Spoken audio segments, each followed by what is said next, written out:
नमस्कार, आप देख रहे हैं दिवाकर न्यूज। मैं हूं आपके साथ आशीष पांडे। बढ़ते हैं खबरों की ओर। सागर जिले की ग्राम पंचायत बहरोल में कलेक्टर दीपक आर्य ने जन सुनवाई में डूब प्रभावित क्षेत्र के लोगों की समस्याओं को सुना।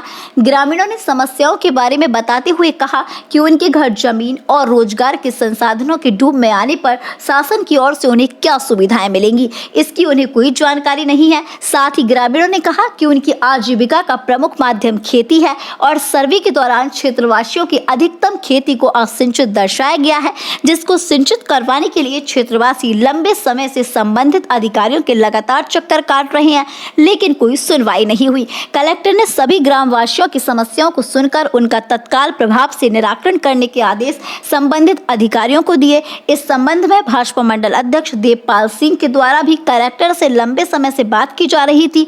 कलेक्टर द्वारा विशेष तौर पर बताया गया है कि यह ग्राम सभाएं साधारण ग्राम सभा नहीं बल्कि विशेष तौर पर आयोजित की जाने वाली ग्राम सभाएं होंगी, जिनकी रिकॉर्डिंग करना भी आवश्यक होगा। इसके बाद भाजपा मंडल अध्यक्ष द्वारा दूसरा प्रस्ताव यह भी रखा गया है कि जब डूब क्षेत्र में आने के बाद क्षेत्र की जितनी भी लिंक रोड डूब रही हैं, उसे भी एक ब्रिज के द्वारा जोड़ा जाए, जिस पर कलेक्टर ने क्षेत्र की सभी लिंक रोडों का निरीक्षण कराने का आश्वासन दिया है। बहरोल से संवाददाता देवेंद्र लोधी की रिपोर्ट। सर, आज ग्राम बहरोल में जो जन सुनवाई सभा आपने की है, इसमें जो समस्याएं आई हुई हैं ग्रामीणों की, उसका क्या निराकरण किया गया है?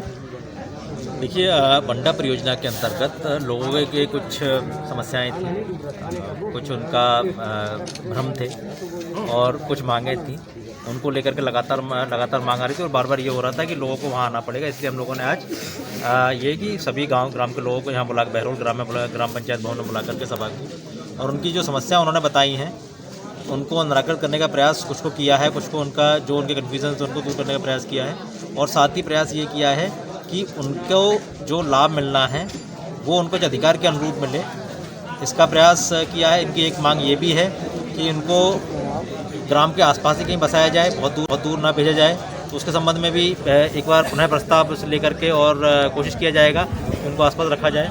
दूसरा एक मांग इन लोगों की ये भी रही है कि जो रोड्स डूब रही हैं उनको रोड के ऊपर ब्रिजेस बना करके गांव से जोड़ा जाए। तो इन सभी चीज़ों के लिए सर्वे करवाने को बोला गया है और सबसे महत्वपूर्ण जो है कि ग्रामों में शिविर लगाए जाएंगे। इसलिए एसडीएम के नेतृत्व में शिविर लगेंगे और ग्राम जो वासी हैं उनकी सभी समस्याओं का निराकरण किया जाएगा। सर, यहाँ पे सिंचित असिंचित जमीनों को लेकर कुछ समस्या उत्पन्न हो रही है, उसके संबंध में आप क्या कहना चाहेंगे? देखिए, मैंने आपको पहले ही बताया कि सिंचित और असिंचित की जो समस्या है वो सबसे पहले जो होता है वो राजस्व रिकॉर्ड में दर्ज जो भूमि है